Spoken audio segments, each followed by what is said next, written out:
Halo teman-teman, siapapun yang berada di Indonesia, saya terpaksa harus bicara dan membuat video karena saya sangat geram dan sangat jijik sekali dengan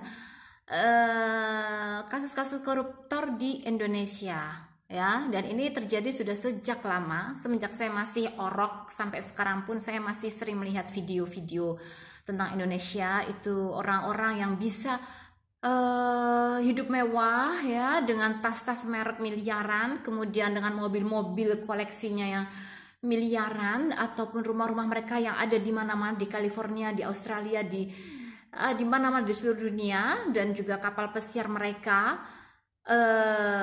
Itu menurut saya luar biasa ya, karena nama saya Margrit Zulaika Pramono. Saya tinggal di Prancis ya, di selatan Prancis, di kota Sète tepatnya. Pekerjaan saya mempunyai restoran di Sète, dan juga saya seorang pemain untuk film, pemain figuran ya, artis komplement di film-film, baik itu film sinema, Netflix, ataupun channel-channel di televisi, dan juga saya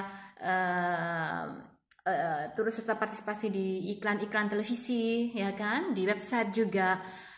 Saya menyimpan atau saya menimba banyak sekali pengalaman di Prancis ya. Itu mereka ya, orang-orang sini, orang-orang Prancis tidak bergaya hidup seperti orang di Indonesia. Saya bisa membandingkan. Saya hidup di Prancis sudah 17 tahun dan saya bisa membandingkan seperti apa pola hidup di Prancis dan juga di Indonesia. Karena sangat jomplang sekali di Indonesia. Saya meninggalkan, terus terang saya dulu ingin cepat-cepat meninggalkan Indonesia. Karena apa? Karena saya tidak nyaman tinggal di Indonesia. Saya orang Indonesia, saya lahir di Jakarta dan saya pernah bekerja di Jakarta, tapi saya merasa tidak menemukan keadilan di kehidupan saya pada masa itu, dan saya ingin secepatnya hengkang dari Indonesia karena saya ingin hidup saya lebih baik dan saya mendapatkan hak-hak saya, misalnya apa yang saya inginkan, misalnya untuk sekolah lagi ke jenjang lebih tinggi, karena terus terang di Prancis itu sekolah gratis ya kan. Dan saya menemukan banyak keadilan di bukan negara saya, dan saya diperlakukan sama dengan warga negara Prancis. Itu saya salut sekali. Sementara Indonesia adalah negara saya merasa jijik. Saya benar-benar jijik dengan tingkah para koruptor. Saya tidak mengerti, tapi saya menduga kenapa Indonesia seperti itu. Kejomplangannya luar biasa antara rakyat miskin dan juga orang yang hidup mewah, luar biasa ya. Di Prancis Anda tidak akan menemukan seperti itu. Semua sama. Tidak ada yang bergelimang harta, sementara salah satunya di emperan jalan, tidur di jalan, tidak bisa makan. Orang tua yang sudah kakek renta itu harus berjualan, jalan tertatih-tatih. Saya menangis melihat itu. Menangis. Saya tidak tega. Di Prancis, Anda bisa bayangkan orang-orang yang hidup di jalanan, ya, itu atas kemauan mereka sendiri. Negara sudah menyediakan rumah, apartemen, dan menawarkan kepada mereka untuk hidup yang layak. Tapi mereka yang memilih hidup di jalanan. Dan kalian harus tahu, orang-orang yang hidup di jalanan di Prancis itu, mereka itu di bawah pengawasan pemerintah. Mereka mendapatkan santunan tiap bulan.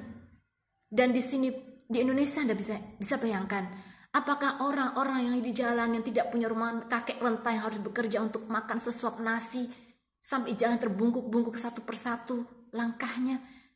Saya tidak bisa, benar-benar tidak bisa menerima. Sementara di satu sisi saya melihat video-video yang berseliweran di HP saya itu, orang-orang dengan merek tas mewah Hermes yang hidup di Singapura, bajunya merek Hermes atau apalah, saya nggak ngerti.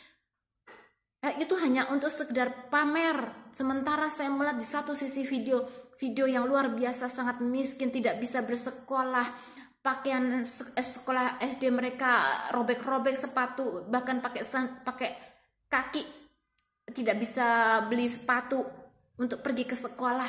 Saya benar-benar sangat miris melihat itu. Di Prancis tidak ada seperti itu. Sekolah gratis. Bahkan kalau kalian pun tidak bekerja, itu kalian mendapatkan bantuan, dan itu minimum biaya hidup dan bantuan untuk apartemen, kesehatan gratis.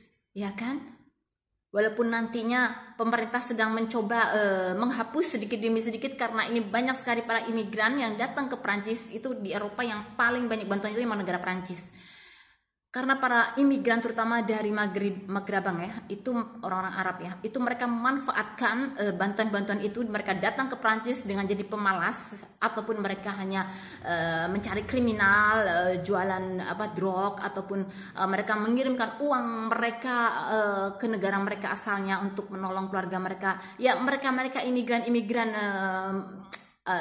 Arab ini yang datang ke Prancis itu hanya memanfaatkan fasilitas kebaikan pemerintah Prancis kepada rakyatnya. Ya kan, berbeda sekali dengan di Indonesia. Pemerintah Indonesia itu jujur, mereka kurang memperhatikan rakyat miskin. Mereka hanya mementingkan diri mereka sendiri, sementara sistem pemerintahnya, infrastrukturnya masih kacau balau.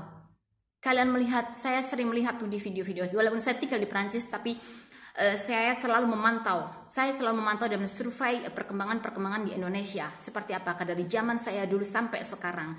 Jujur terus terang, saya lebih nyaman tinggal di Prancis karena saya bukan orang Prancis, masih warga negara Indonesia, tetapi saya mendapatkan hak saya sama dengan warga negara Prancis, dan saya sangat berterima kasih sekali, dan mereka sangat berjasa bagi saya dibandingkan dengan pemerintah Indonesia. Saya di Indonesia dulu saya pernah sakit demam, saya tidak punya uang. Waktu itu saya situasinya sedang tidak bekerja ya, karena saya baru lulus kuliah, saya tidak bekerja dan saya sakit.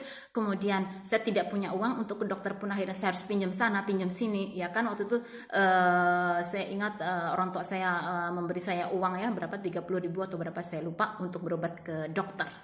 Saya bisa bayangkan pada saat, mungkin sekarang sudah ada BPJS ya, tapi situasi saya waktu itu membuat saya benar-benar miris gitu ya. Sementara hidup di Eropa ya, seperti negara Prancis itu sebenarnya negara miskin. Saya bilang negara miskin sekali. Prancis itu punya apa sih? Petrol nggak punya, gas nggak punya, batu bara nggak punya, nikel nggak punya apa-apa. Lalu dari mana sumber pendapatan negara? Kalian tahu, semua barang aset-aset di Prancis ini dikenakan pajak. Kalian parkir di pinggir jalan, walaupun hanya 5 menit, kalau ada kontrol ataupun polisi datang ataupun kamera, tiba-tiba Anda mendapatkan surat datang ke rumah kalian. Kemudian dulu parking di sini tidak ada tempat parking gratis ya, susah Anda dapat. Sedikit demi sedikit mereka mulai semua zona diparkingin, semua parking gratis, parking bayar semuanya. Dan di sini parkir itu tidak ada namanya abang-abang yang tukang parkir yang atau tidak, semua serba mesin. Dan kalian lihat tarif-tarifnya mengerikan sekali. Semakin kotanya besar, semakin tarifnya semakin tinggi. Dan setiap tahun selalu ada saja undang-undang perbaharuan gimana caranya supaya negara itu bisa ada uang masuk, dan bikin peraturan-peraturan supaya ada pemasukan uang ya. Ya karena negara Perancis itu memang negara miskin, saya bilang, tapi kelihatan kaya ya kan, karena mereka itu arogan, mereka itu mampu memanage negaranya dengan baik, mengurus rakyatnya dengan baik, mengopeni rakyatnya dengan baik ya kan. Sehingga di sini semua standar sama, tidak ada orang nenteng-nenteng tas Hermes kemudian video berseliweran di HP saya ya kan.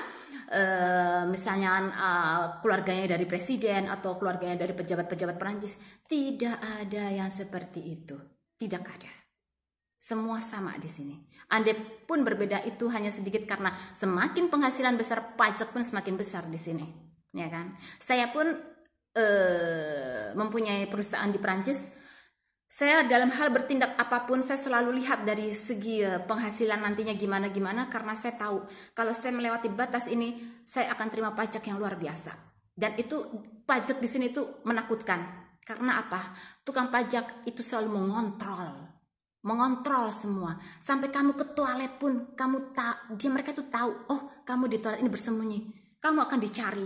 Dan kalaupun kamu punya hutang dengan orang pajak seumur hidup, bahkan keturunan kamu pun disuruh bayar ya kan. Siapapun itu akan disuruh bayar hutang dari nenek moyang kamu. Jadi jangan sembarangan kalau punya hutang negara ataupun bermain dengan negara Prancis, karena ini negara serba online, ya kan. Apa yang kamu lakukan mereka tahu, ya kan. Walaupun kamu tidak deklarasi atau berbohong, kalau sampai ketahuan, dan biasanya ketahuan ya, itu sanksinya berat sekali, ya kan.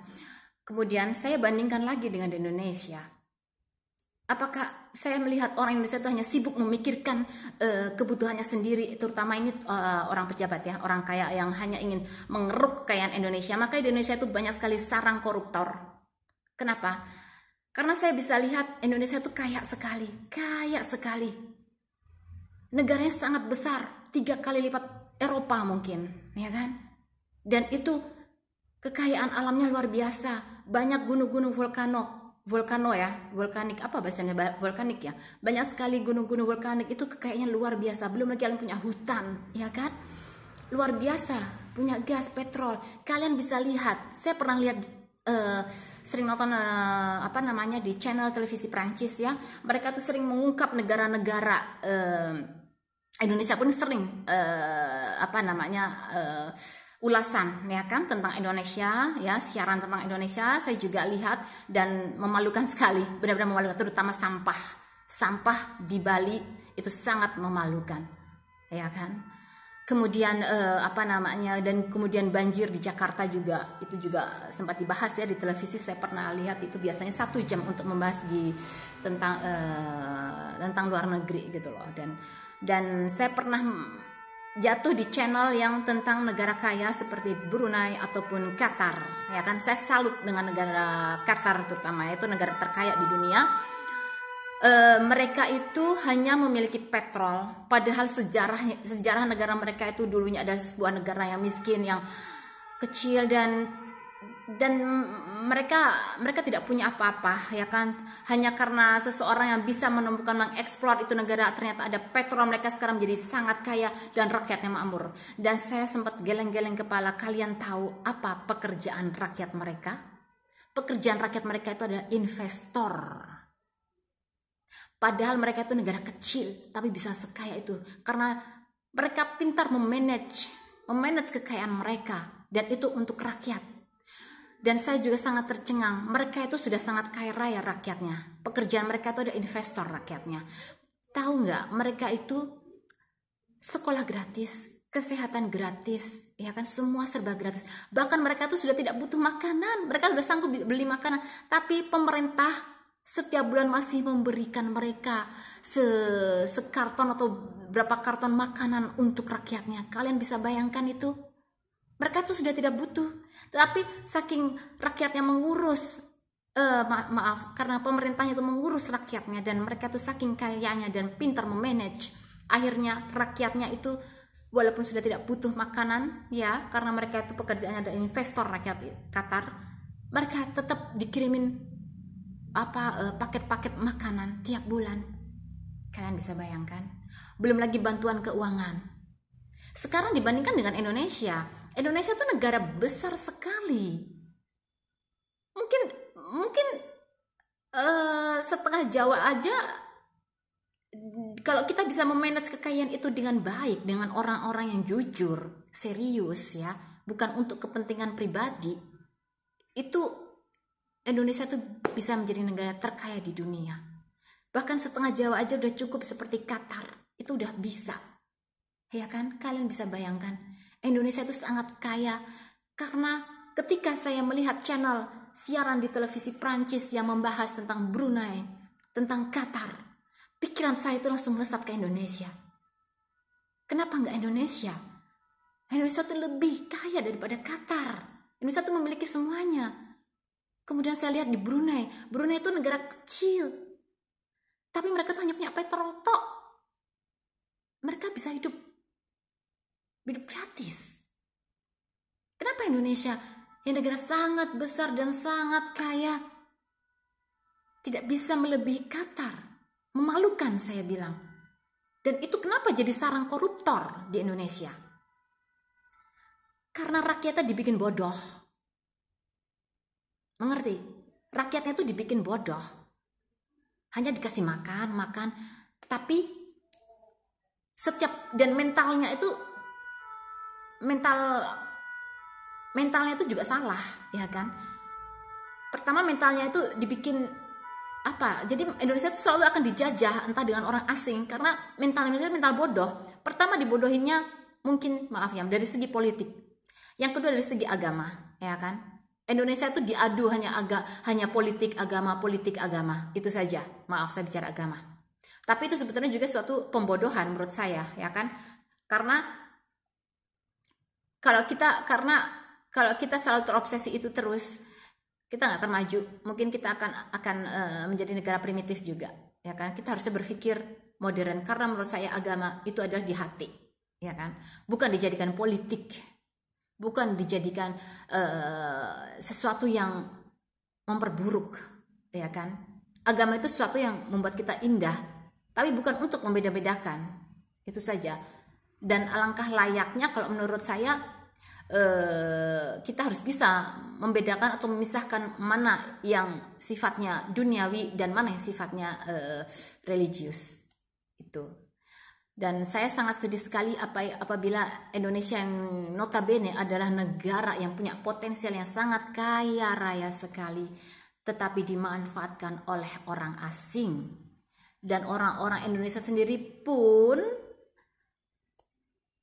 memanfaatkan untuk kepentingan pribadi mereka dan bukan untuk rakyatnya. Kalau menurut saya, para pejabat dan orang-orang penting di Indonesia tidak bisa dipercaya lagi. Kenapa Indonesia tidak merdeka sendiri aja, bikin negara sendiri, dan mereka memilih pejabat-pejabat yang bisa dipercaya dan mengurus rakyatnya dengan baik. Kalau pejabatnya hanya untuk bersenang-senang, pamer kemewahan, kesana sini naik jet privé, ya kan, naik jet pribadi. Sementara rakyatnya yang sana sini saya lihat itu berseliweran di HP saya, tidak bisa makan, kakek-kakek udah jalan bungkuk satu persatu masih jualan di pinggul, jualan nanas, jualan perabotan. Saya nggak tega seperti itu.